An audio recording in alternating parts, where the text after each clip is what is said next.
welcome everyone. I'm Ted Ruger, the Dean of the University of Pennsylvania Carey Law School. We're still having a healthy discussion, as lawyers do, about our nicknames and short form names. And as that plays out, I think, and even after it plays out, you're welcome to, I think, do what our colleague, Leo Strine, told me he'd do, is, if you're going to call it Penn Law, no matter what we do, which is perfectly fine for all of you in this room, there's no attempt to control Leo or anybody else, and certainly no ability. Okay, so having said that, I'll make one more point about kind of as we try to marry our great tradition with change moving forward. I'm excited about this physical space we're in. This reflects, of course, our oldest law school building, and these are the first few months when it's gotten a kind of facelift, and not just kind of visually, but the fact that your seating and the capacity is about the same as it used to be. But in a lot of our classrooms, one of the most exciting things, especially for some of you who might have gone here a decade or more ago, is that we have so many classes now that are either smaller or even a growing number of what we call flipped classrooms, where the professor's out there working with students, that it's a nice, that translates into architecture reform a little bit. So in some of our medium-sized classrooms, we're doing things like this, where they can serve a big group, but also smaller stuff. So one thing that hasn't changed is the continuing relevance and importance of this great institution called Institute for Law and Economics, which combines the best that the law school has to offer, and Wharton and the economics department and other parts of this university, with the best and most relevant jurists, practitioners, lawyers, business people, academics. And so it's, and this is no exception, where we have one of our own graduates, Jay Clayton, who will be more properly introduced by ILE co-director Jill Fish. But I'll just briefly say, Jay, it's wonderful to have you.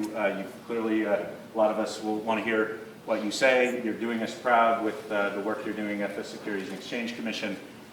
You're also kind of, we're a pioneer in what is kind of our fastest growing group of students, which is those who did their undergrad in engineering or the sciences, and as you, with a graduate of the engineering school here before coming to law school, are kind of ahead of your time in that as so much else. So thank you for being here. Thank you, Jill, and all the other ILE leaders. And I'll turn it over to Jill Fish to properly introduce Jay Clayton.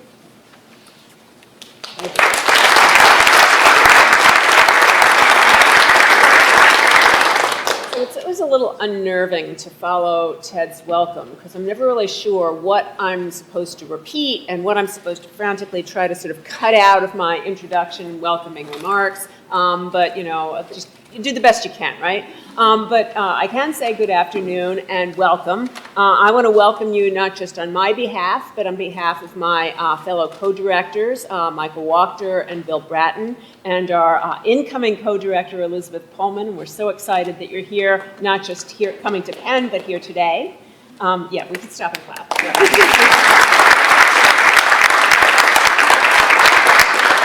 And also on behalf of ILE Executive Director Larry Hammermesh and the University of Pennsylvania Law School, it gives me great pleasure to welcome Walter J. Clayton to deliver the Distinguished Jurist Lecture.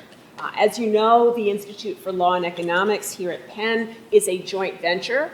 So we are both the law school, the Wharton School, and the Department of Economics. And the Distinguished Jurist Lecture is really one of the highlights of our programming.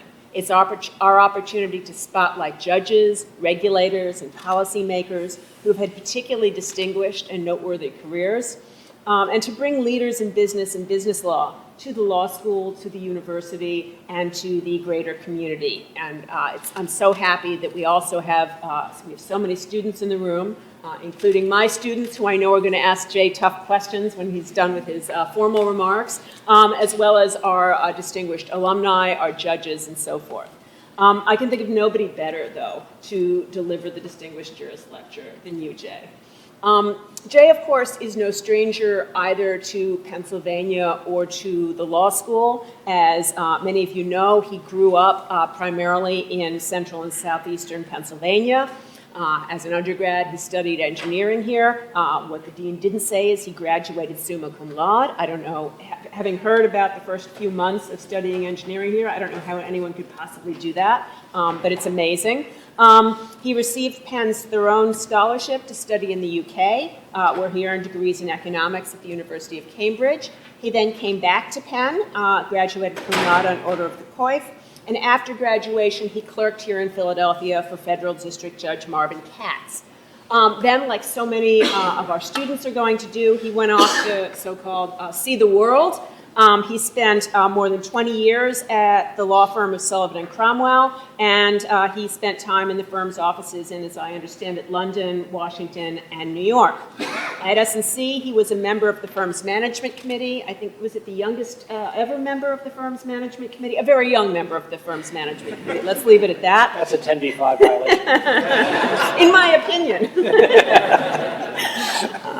And he also was co-head of the firm's corporate practice. His client roster reads like a veritable who's who list, all sorts of important people and companies, and at the same time, and never one to forget his past, Jay has consistently given back to the law school, perhaps most notably in the fact that for 8 years he taught a really special M&A course here with Joe Frumkin, and we're really hoping that after your time at the commission is over, we're going to welcome you back to teach that course, at least if not more.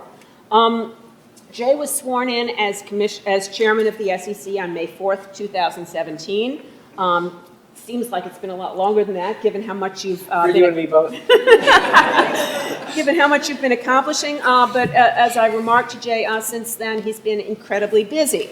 One of his ongoing objectives has been to consider how the capital markets can better serve ordinary investors.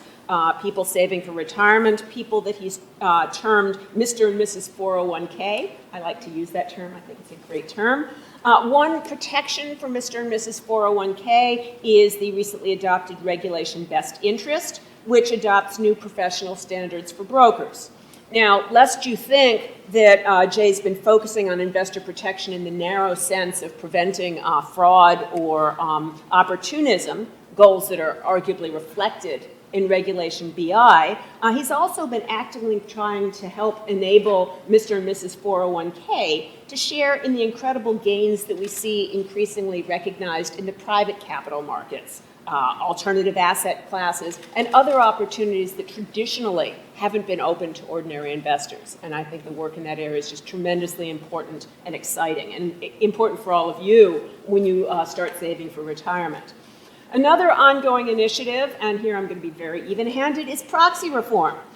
People have been complaining about the proxy process for years and years and urging the SEC to modernize it. And just in the last few months, the SEC has released guidance and proposed rules on a number of important issues, including the ownership thresholds for submitting and resubmitting shareholder proposals, the regulation of proxy advisors, and in some instances, a new policy of substituting oral staff responses for the written no-action letters that we've all come to know and love. As I understand it, the SEC has more items on its plate, including possibly tackling universal proxy and a number of really important issues with respect to proxy plumbing. Finally, Jay's been outspoken and energetic in analyzing the growing use of initial coin offerings, cryptocurrency, and blockchain, and seeking to understand the regulatory questions that are posed by the use of new instruments and new technologies. He was an early leader in recognizing that initial coin offerings have the potential both to be valuable tools for entrepreneurs to raise capital, and at the same time present substantial risks to the investing public. And this is particularly the case when they involve activities and platforms outside the United States. So the SEC's leadership in this area, in providing guidance, in bringing enforcement actions, has provided valuable clarity to market participants as they seek to build out this new space. So these are just a couple of the highlights, and I couldn't possibly, I'd be taking up the whole time if I talked any more. But as you can see, the SEC under Jay's leadership has been tremendously busy and energetic, and it's therefore a great honor to welcome him back to Penn so he can tell us how he's possibly accomplished so much and what else he plans to do to modernize our regulatory framework. Thank you.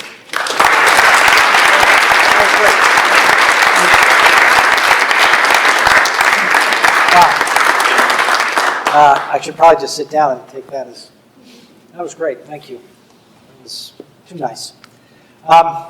So, thank you for giving me the opportunity to deliver this year's Distinguished Jurist Lecture. This is a special honor for me. Philadelphia, as mentioned, is my hometown. Penn is my alma mater twice, and I very much miss teaching here. In particular, I miss the students, as Jill mentioned, and their wonderfully insightful questions. I also miss teaching with my good friend Joe Frumpkin. Joe has long supported and spurred my participation in the Institute of Law and Economics. Thank you, Joe, for your friendship. I really appreciate it. Today I'm going to discuss three things. The Commission's actions over the past year with reference to what I call our organic and transparent approach to our agenda, including certain key modernization efforts, and I'll discuss more generally how important modernization can be in effective policymaking. It's a good lens through which to look at policymaking.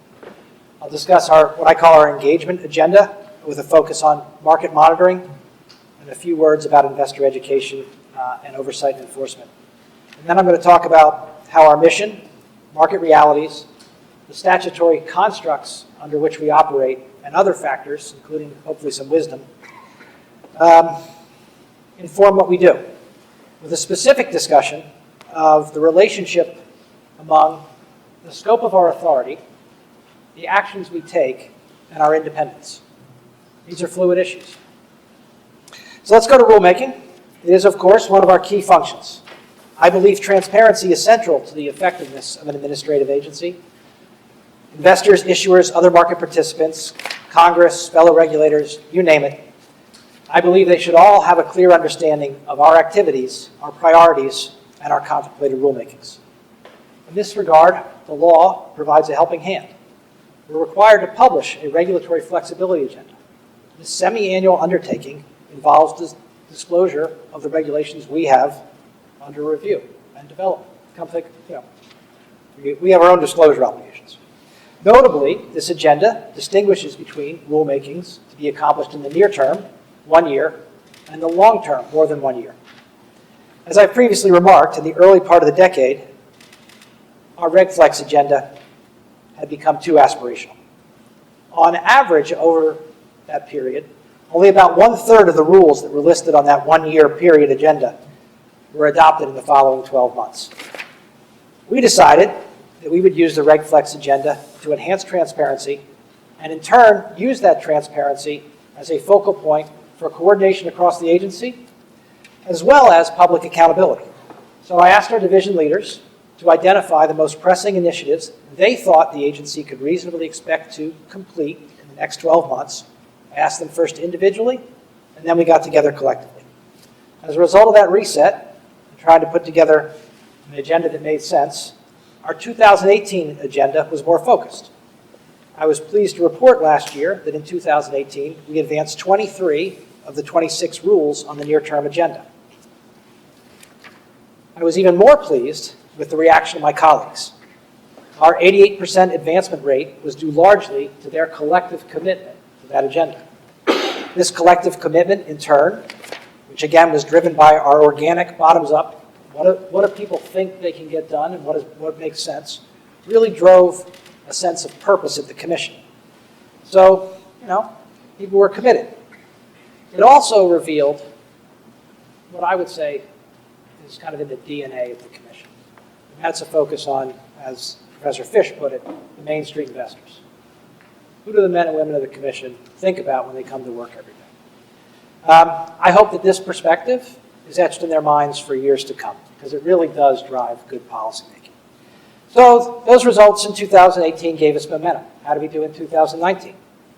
I'll note that it scared me a little bit. The number of items on our near-term agenda increased to a perhaps inspirational 39. And as of today, we advanced 33 of those 39 rulemakings, or nearly 85% of the items, even though we had to take about a 5-week timeout with the government shutdown. So people did a great job getting back to work. Of course, 33 out of 39 sounds good, but we must be judged on the impact of our efforts, and not just the numbers of rules proposed or completed. So the question is, did our efforts meaningfully advance the Commission's tripartite mission to protect investors, maintain fair, orderly, and efficient markets, and facilitate capital formation? Well, how do you make such a qualitative assessment? One metric is whether our rules embody both our core mission and the realities of today's marketplace. Rules are only good if they reflect what's going on in the real world. By this measure, one we refer to as modernization, I believe we did very well. Unfortunately, with modernization, there's always work to do, but I'm going to focus on that concept for a few minutes. I believe it's a particularly effective means to advance each component of our tripartite mission. In other words, what do? We identify aspects of our regulatory framework that are out of step with our ever-changing capital markets ecosystem. And then we try to bring those aspects back into line with market realities in a way that advances all three components of the mission. Let me say this, the broad 85-year-old structure of our regulatory framework enables this. It embodies genius. And I'll give a pen reference here. Like a great building, like our own Silverman Hall, or my favorite, the Furness-designed Fisher Fine Arts Library, if you take a great foundation, great building, and do some maintenance or renovation, we call it modernization every now and then, all aspects of the mission are well served. And I need to emphasize that all aspects of the mission. Yes, I believe we can simultaneously advance investor protection and enhance capital formation. Yes, we can make markets more efficient, orderly, and fair in ways that provide lasting benefits for investors and issuers. This is the Institute of Law and Economics, so I'll say it again in a different way. This is kind of the geeky way to say it. Multi-objective decision-making, investors, markets, and capital formation is not a zero-sum game. It's not a zero-sum game at the Commission. Our staff has proven time and again that in a dynamic environment, this or that, us versus them dichotomies are often false and stale.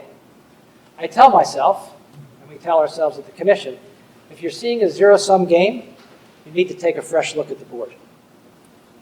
So this dynamic and ever-changing nature of our securities market requires us to take a fresh look at the board almost all the time.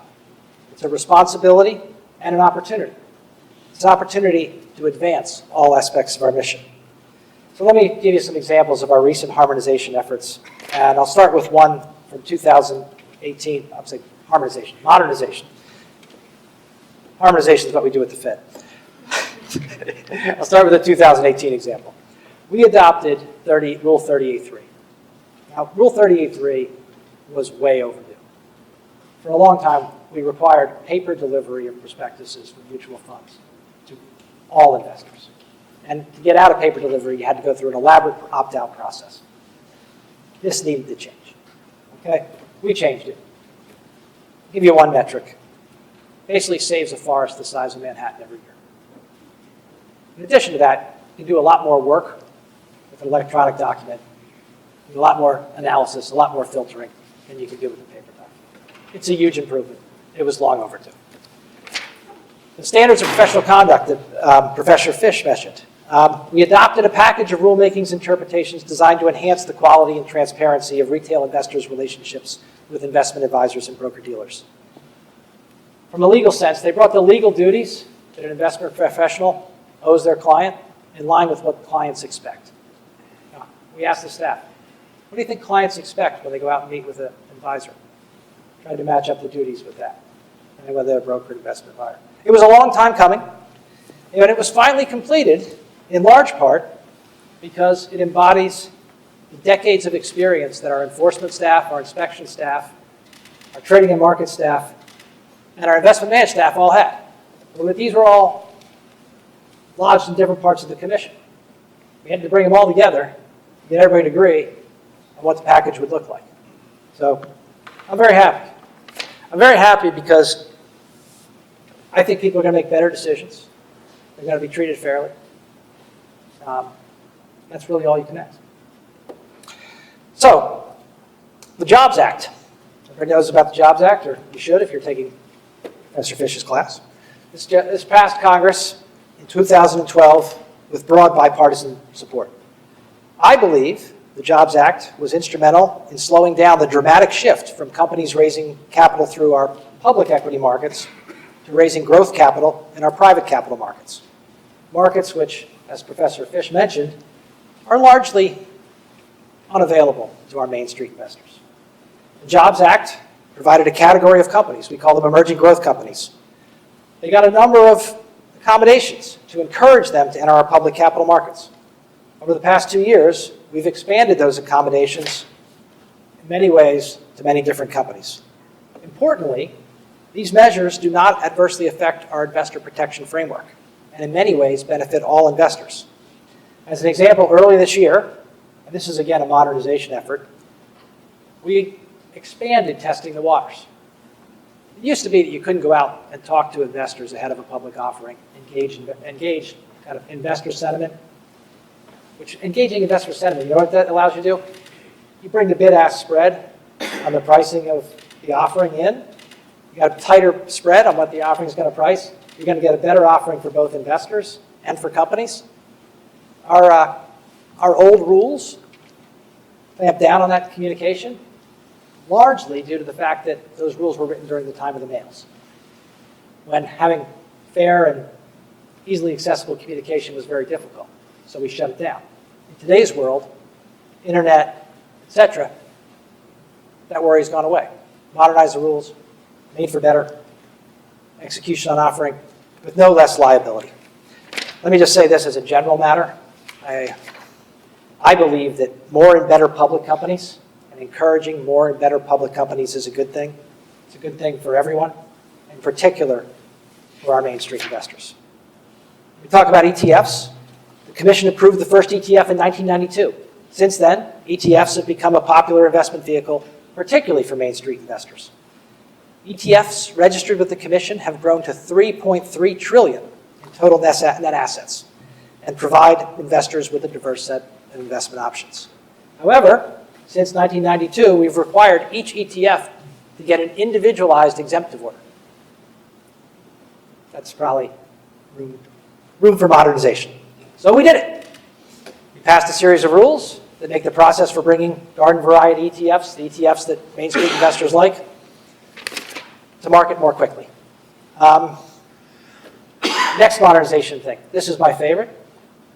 Probably very few people in this room know 15C211. Does anybody know the rule 15C211? Okay. Gallagher loves fraud too. This is an archaic rule. It was put forward at the time of the mails, and it was in order to facilitate quoting in the over-the-counter market. Now, the over-the-counter market works well for some things, but the over-the-counter market is often a place that's fertile ground for fraud. 15C211, I'll say it pejoratively, can be used to facilitate fraud. It's an accommodation. It allows a broker to quote a stock even if they don't know much about the stock, provided another broker has already quoted the stock. Well, you can imagine that over time this leads to quotes with no information, no knowledge, etc. We don't need that rule anymore. So we're proposing to get rid of it. Brokers are now going to have access to the information to make a quote.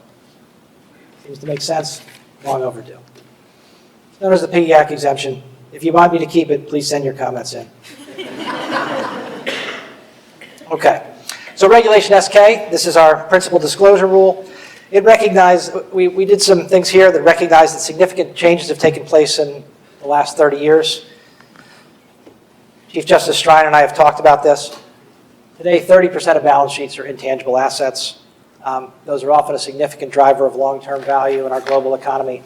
Our disclosure rules should reflect that, including reflecting that human capital is a large driver of the value of companies. Advertising and cash solicitation rules. Okay, we're going to modernize advertising and solicitation. Anybody want to guess how long it's been since these rules have been updated? 1961. Well, actually some of them in 72. We'll give them a break. But our markets have evolved significantly. We actually have invented the computer, the internet, maybe even the telephone. It's time to update these rules. We're going to do that. Last is, I think last on my list of my list of favorites. It's not all 33. Professor Fish mentioned this, improving our proxy process. This is a topic where participants have a wide variety of deeply held and in some cases conflicting views. Virtually everyone agrees that modernization is overdue, and we've approached this systematically. Among other things, we recognize that communication technology and methods have changed dramatically. The amount and type of institutional holdings in our markets has changed dramatically, and market practices have also changed. Virtually, let's put it this way, 20 years ago, proxy advisors, they were virtually non-existent. Today, there are thousands of investment advisors managing trillions of dollars in assets, many of whom rely on proxy advisors. Big change in the marketplace. We need to look at it. So in 2008, we held a roundtable that brought together investors, issuers, and other market participants. We raised many issues in this area. We took those views on board, and in August of this year, the Commission took the first step to address these suggestions when we provided guidance to assist investment advisors in understanding and fulfilling their proxy voting responsibilities. In essence, you're managing money for somebody else. You have to vote for somebody else. How do you discharge that obligation? What do you have to think about? Now, let me just level set everybody. In many ways, we treat voting just like we treat investing from a liability perspective and from a fiduciary perspective. So going back to first principles, people should look at it that way. Last week, the Commission continued its focus on improving the proxy system with two proposals designed to increase the effectiveness and improve the credibility of the proxy process. The first is focused on full and fair disclosure of material conflicts by proxy advisory businesses, as well as improving the accuracy of their solicitations. The second is aimed at enhancing the effectiveness of our shareholder proposals, and in particular, the resubmission process, which has not been significantly revised since, get this, 1954. Okay. And following our work on these proposals, I expect the Commission will then address proxy plumbing and universal proxy. Now, looking forward to rulemaking in 2020, I expect we'll continue to advance on a common sense modernization agenda. Our fall rulemaking agenda will be available soon. It was built in the same way, the same organic process, buy-in from the staff, and a broad array of topics that we believe will continue to build confidence in our regulatory system. I want to close my discussion of rulemaking and the importance of retrospective review and modernization with two observations. First, going back to our strong foundation, modernization efforts should be rooted in our core principles, including, one, providing investors with disclosure that is information-rich, accurate, complete, and fair in all material respects. And two, fostering transparent and liquid markets with robust price discovery, broad access, and efficient execution.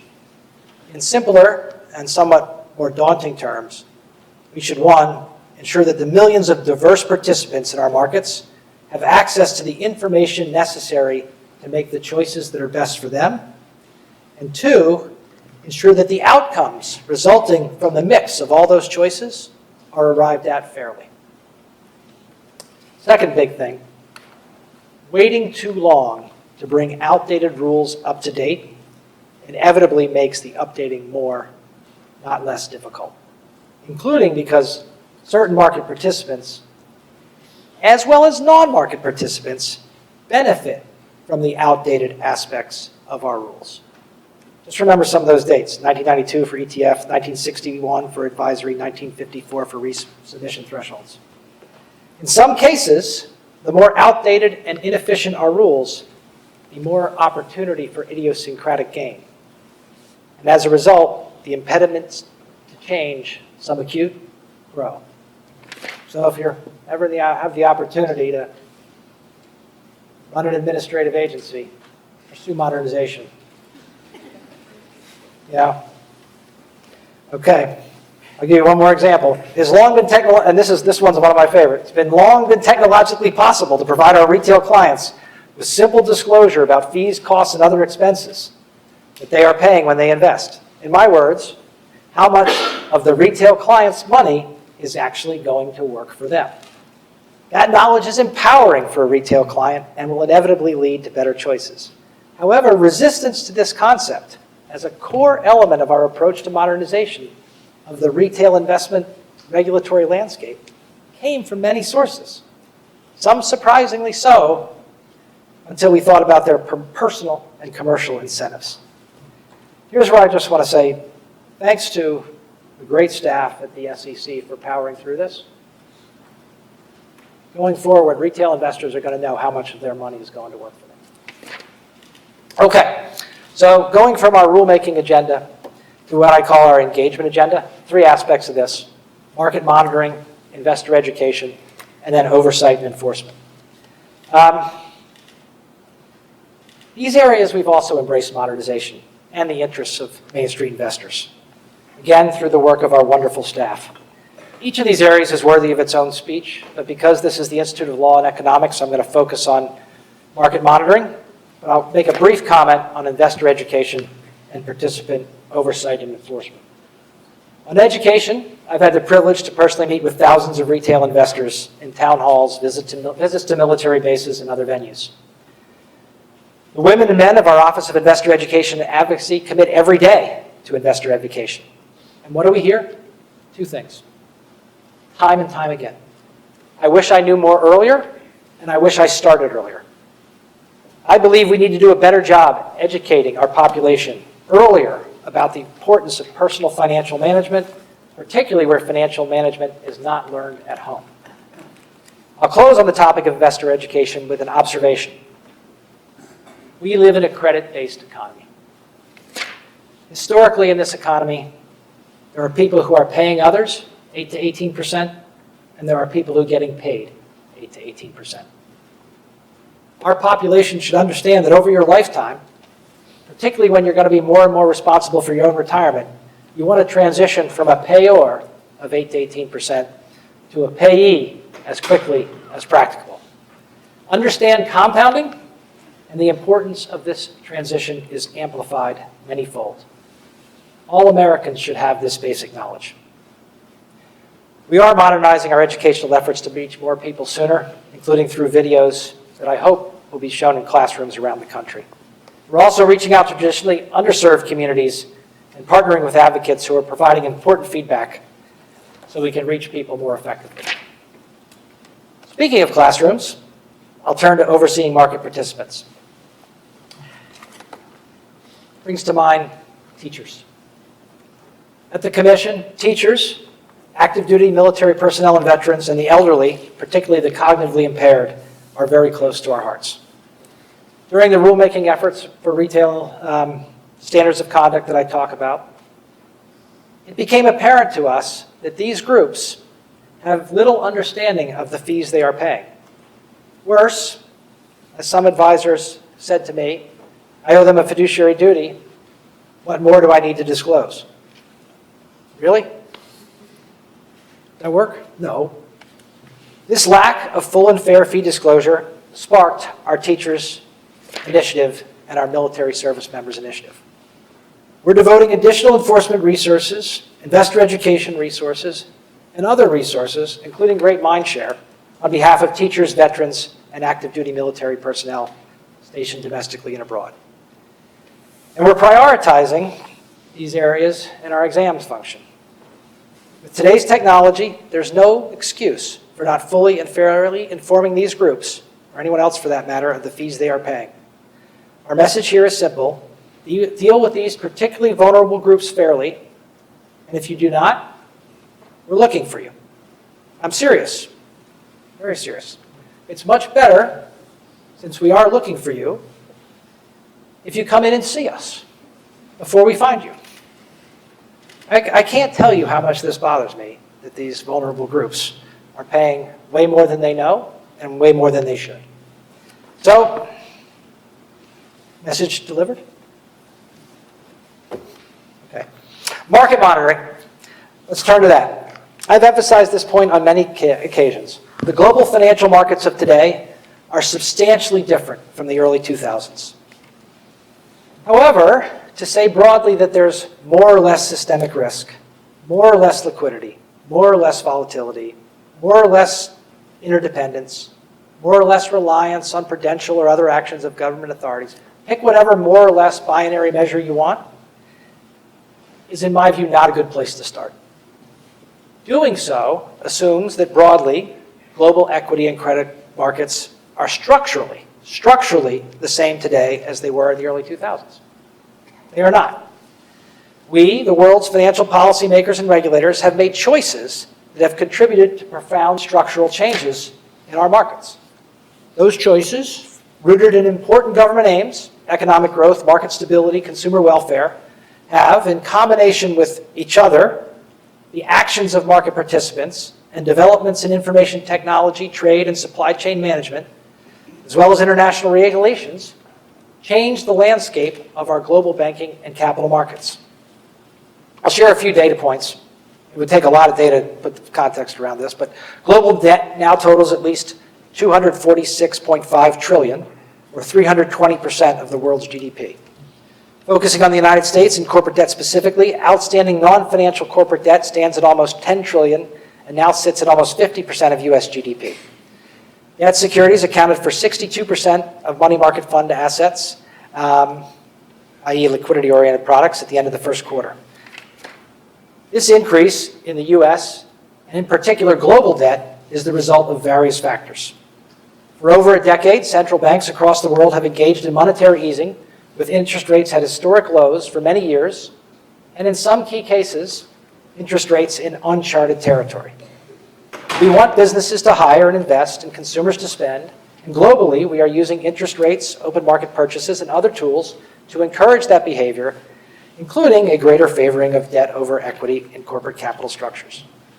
To go back to the language of economists, if debt today costs companies less than it did in the early 2000s, absent some form of credit rationing, it is common sense to expect debt-to-equity ratios to be higher now than then. Contemporaneously, there's a lot of factors going on here all at one time. Global regulators have encouraged banks to hold less corporate and other debt, particularly less low and sub-investment grade debt, and to hold and preserve highly liquid assets. In short, combine a growing credit-based global economy, good thing, with regulatory and other constraints on banks, itself a good thing, and their balance sheet activities, and a broad market shift from bank-held debt to market-held debt. Got something new going on. Let's add one more thing to that mix. Got this shift from, let me just make sure I'm being clear. You got this shift from debt held by banks to debt held outside of banks. You got a growing amount of debt. And now, debt outside of banks is held more in funds than it is directly. That's a different landscape than 15 years ago. Now, I'm not saying it's bad. I'm not saying it's good. I will say one thing. It's a result that should not at all surprise us. This is a logical outcome of all those decisions. Doesn't surprise me a bit.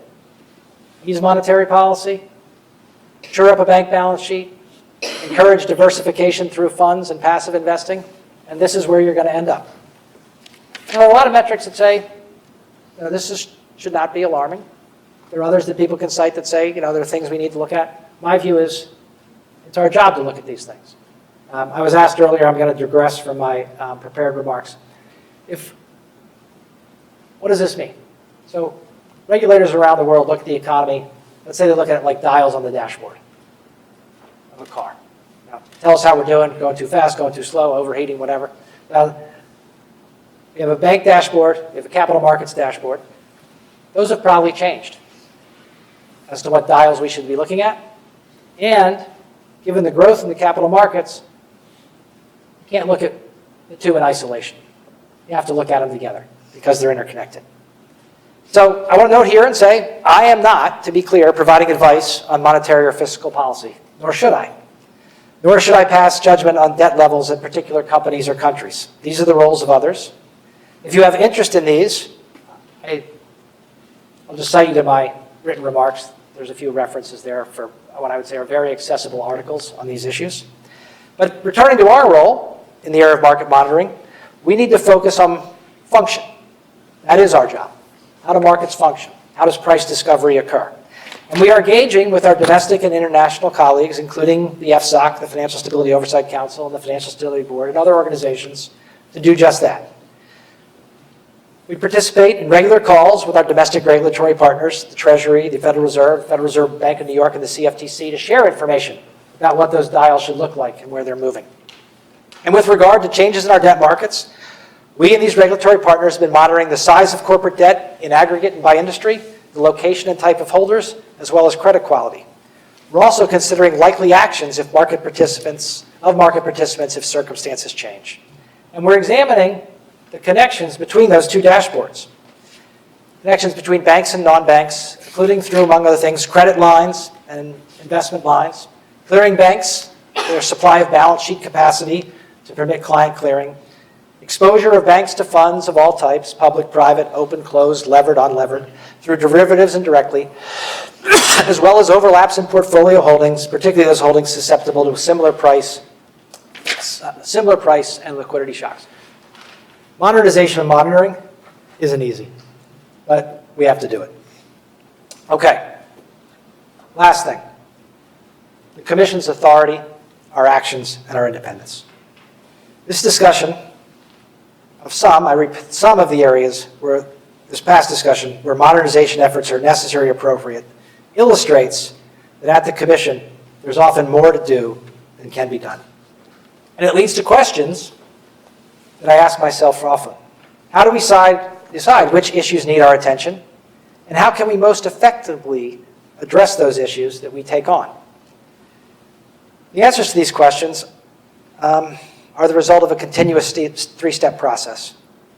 We identify investor protection, market functioning, and capital formation issues that warrant attention.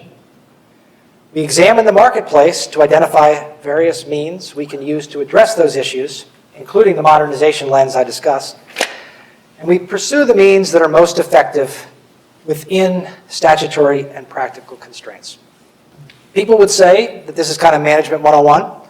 Look at what needs to be done, look at what tools you have, and then do the things you can get done. It is kind of management 101, with the exception that we have a novel statutory and practical space.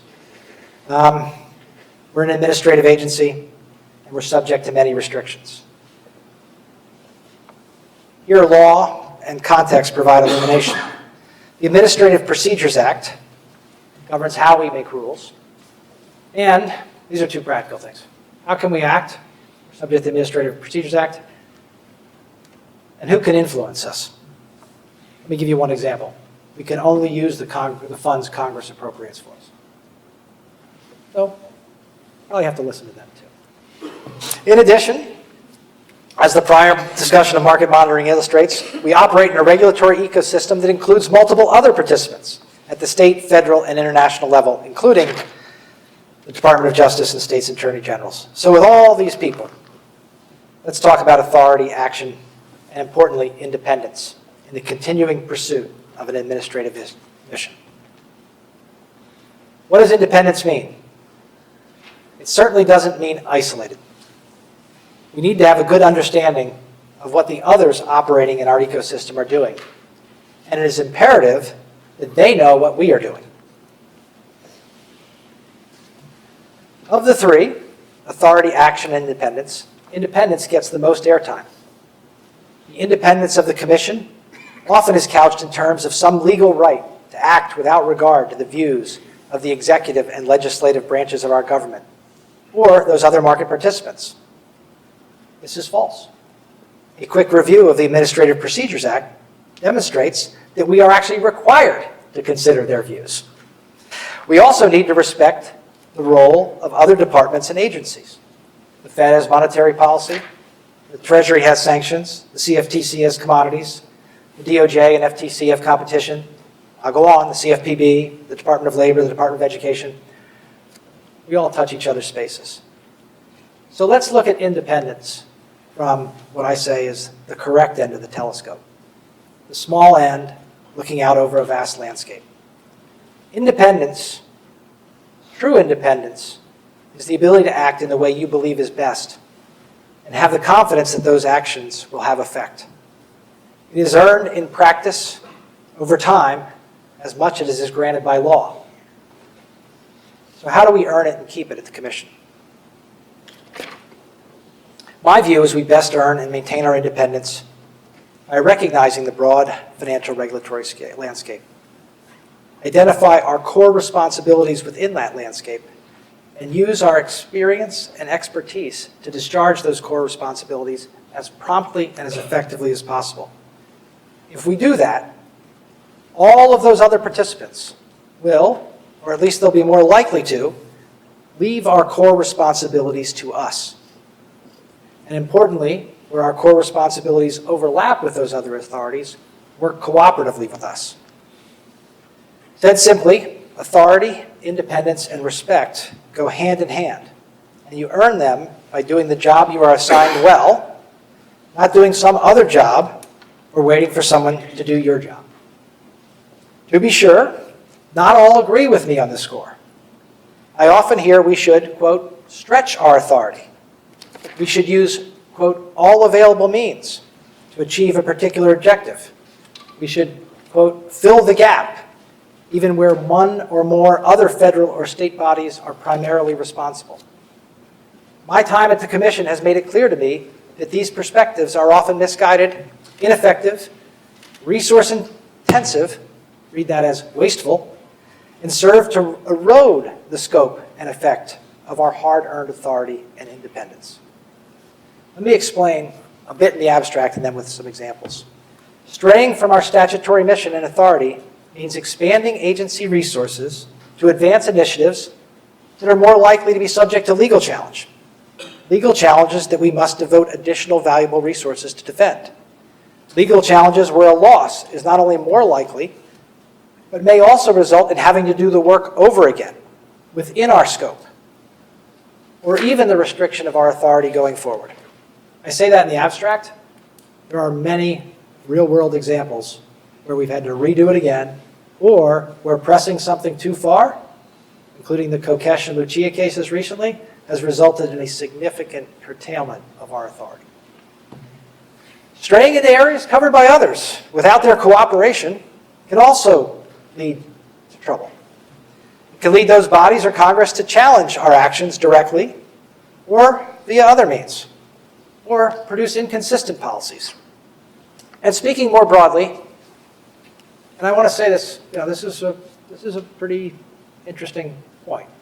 Straying more broadly, aggressively, and pursuing things away from our mission, particularly in areas overseen by others, provides potentially potent ammunition for those who argue that independent agencies operate well beyond and in a manner inconsistent with their New Deal promise. If you, like me, believe the Commission has added great value, please pay attention to these issues. Now for a few quick examples. I've frequently been asked to introduce regulations to effectively restrict capital allocation decisions. What a company should do with available funds. Let me say this, that Delaware and other states do a fine job with this, but we are not in the business of dictating a company's strategic capital allocation decisions, such as whether to buy or sell another company, or whether to borrow money, or whether to buy or sell their own stock or pay a dividend. We do not regulate strategic capital allocation decisions in even the narrow way that prudential regulators do, such as banking and utility regulators who only allow dividend payments in certain circumstances. This is clear. Let me ask a scholarship. Anybody disagree with me on this? Okay. Does anyone believe that attempting to stretch our authority in this area would end well for the Commission?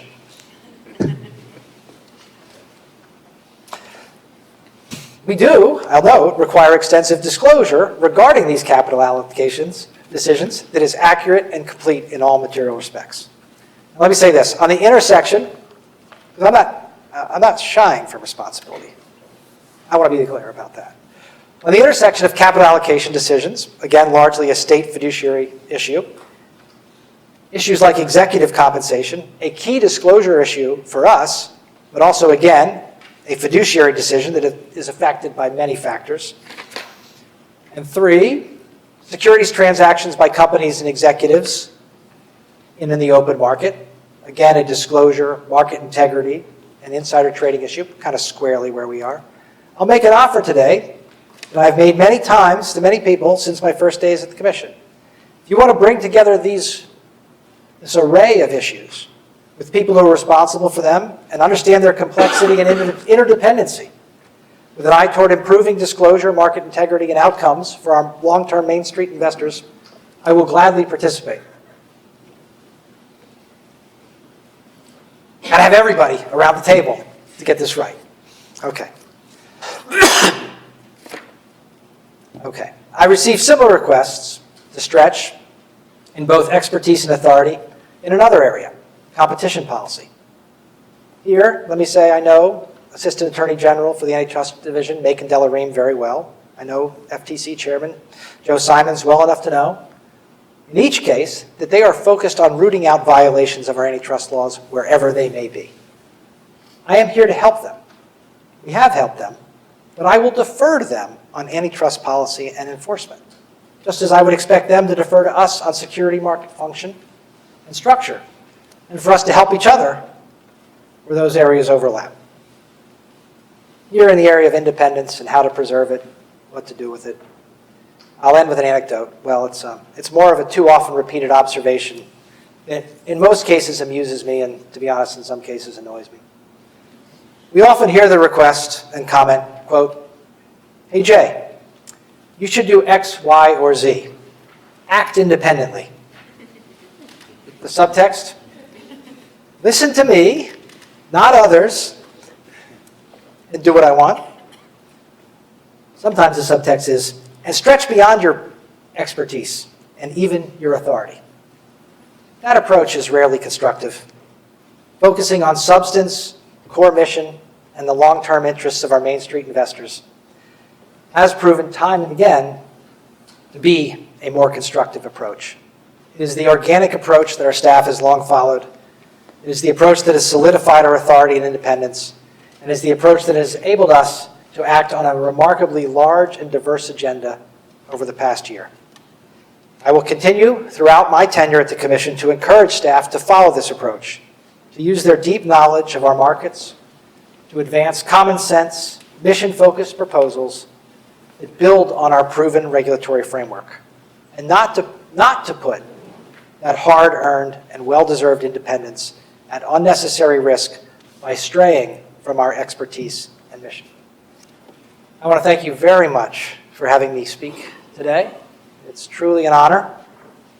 I want to say that what I learned in my time at Penn, both inside and outside the classroom, I'm looking at you on outside the classroom.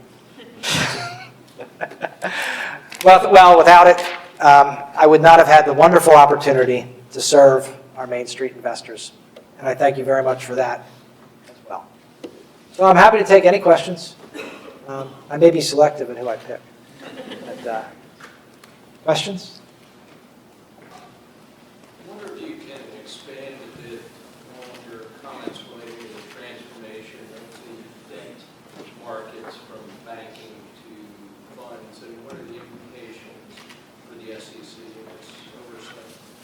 Well, I think the transformation is clear, right? Economy's grown. Percentage of debt in the economy has grown. Banking sector has shrunk, or at least stayed static, and has a different role in terms of the credit they provide. So, anybody want more on that or disagree with that? Banks are distributing more credit than they are holding. John, that's right? Okay, just checking. So what does that mean?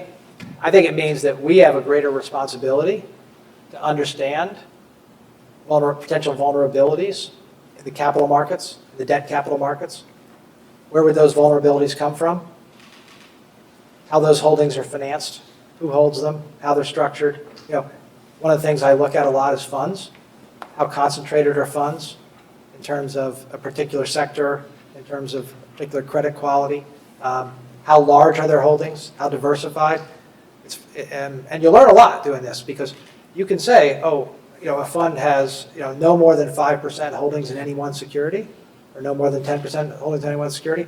If that's a small fund, that's a much different liquidity profile than if it's a large fund.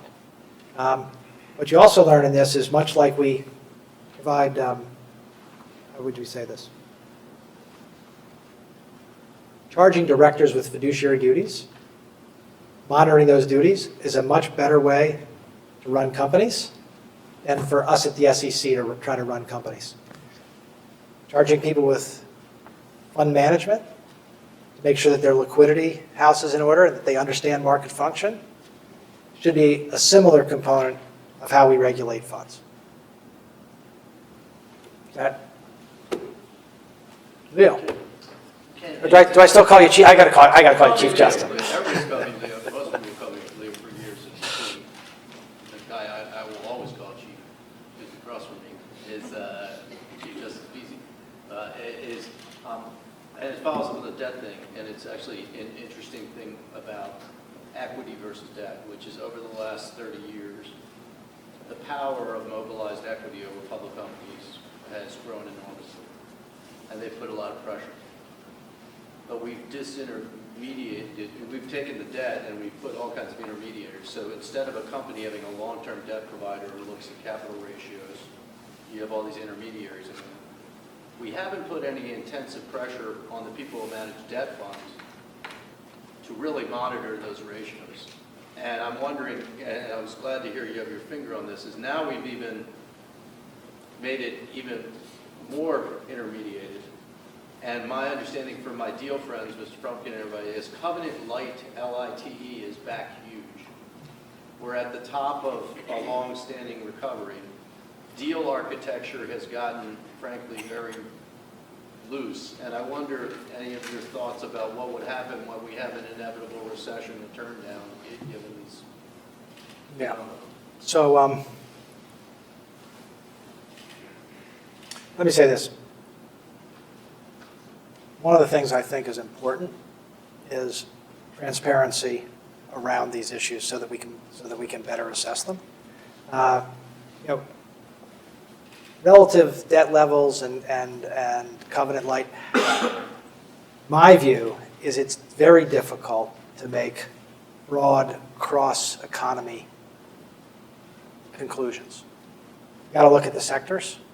If you look, you could talk about gross statistics across the economy, but in different sectors, how do I say this? The risk of leverage is much different.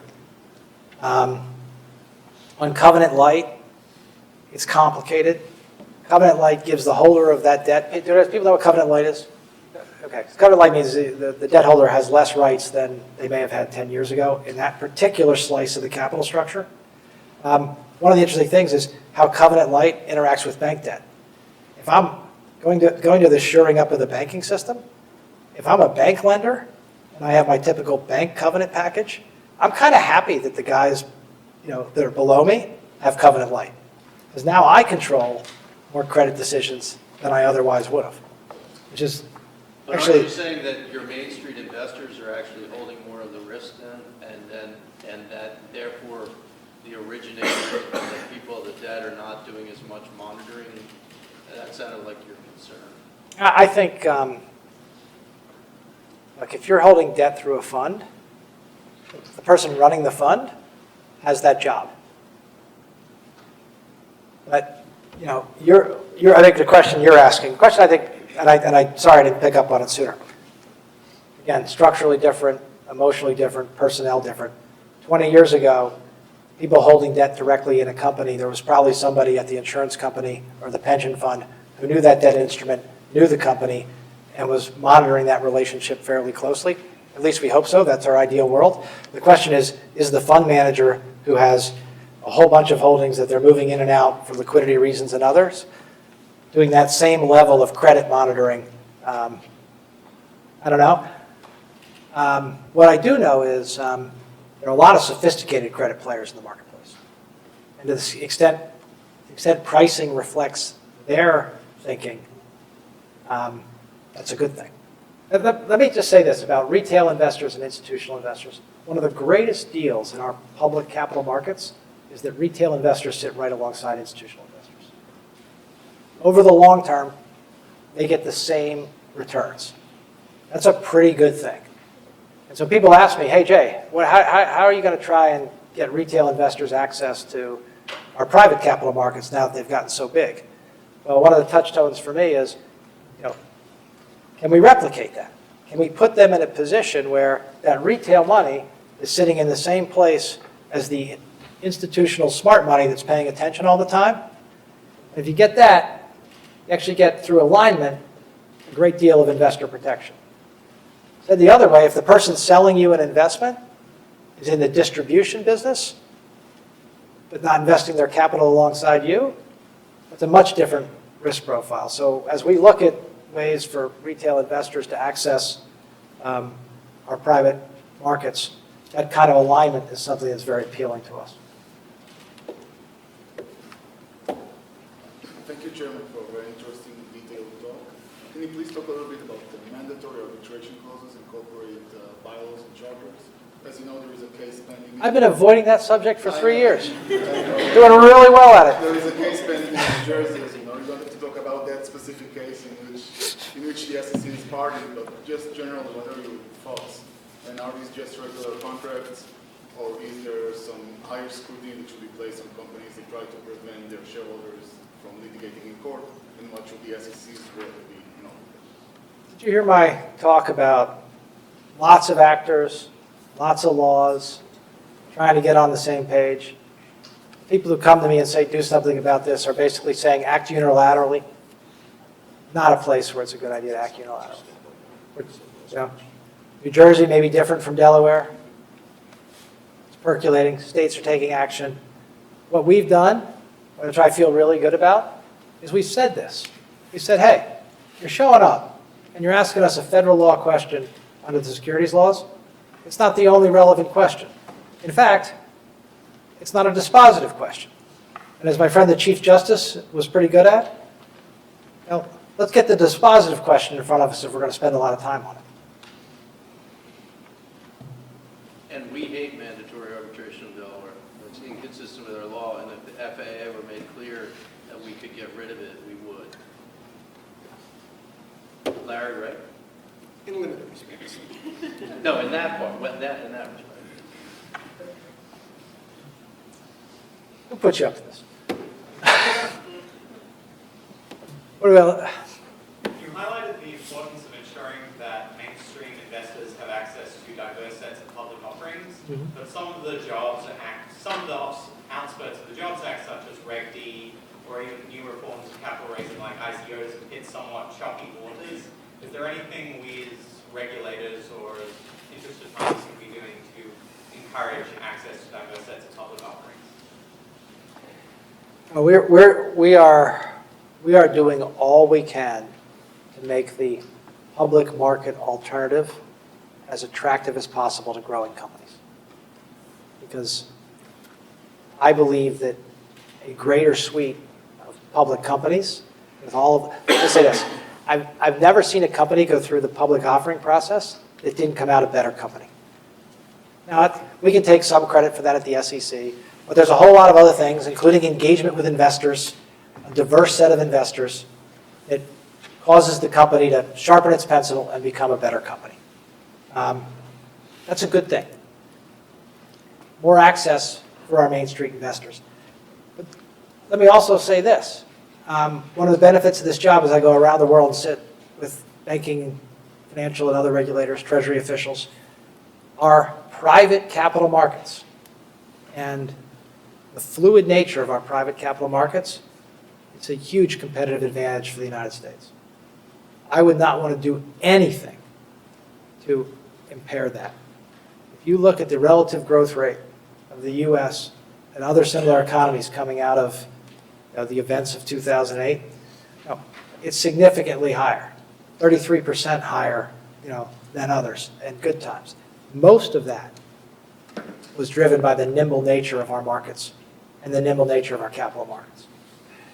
So I want to make the public capital markets relatively more attractive, but I'm not going to do it by whacking the private markets. What are your thoughts on direct listing, and is the SEC planning on taking any action to either promote direct listings or restrict them? Commissioner Jackson was here last week, and he seemed to have some strong opinions on the issue.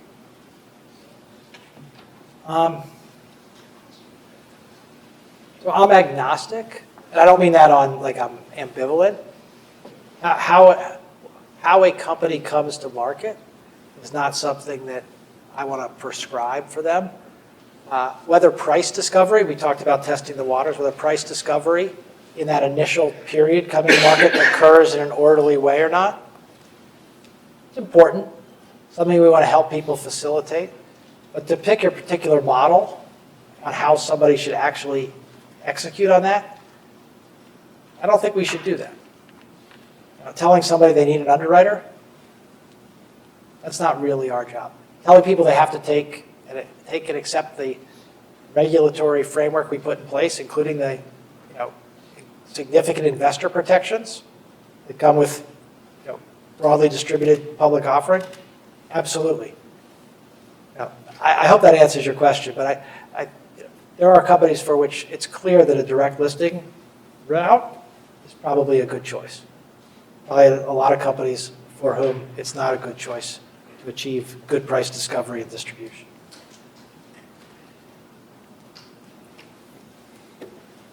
Was the CFTC's announcement that if there was a commodity last month, and did it cause any impact in your thinking about how cryptocurrency should be regulated, various forms of cryptocurrency should be regulated by the SEC?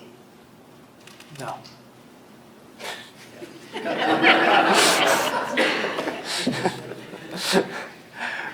But you know what's great? It took us almost an hour and a half to get to crypto.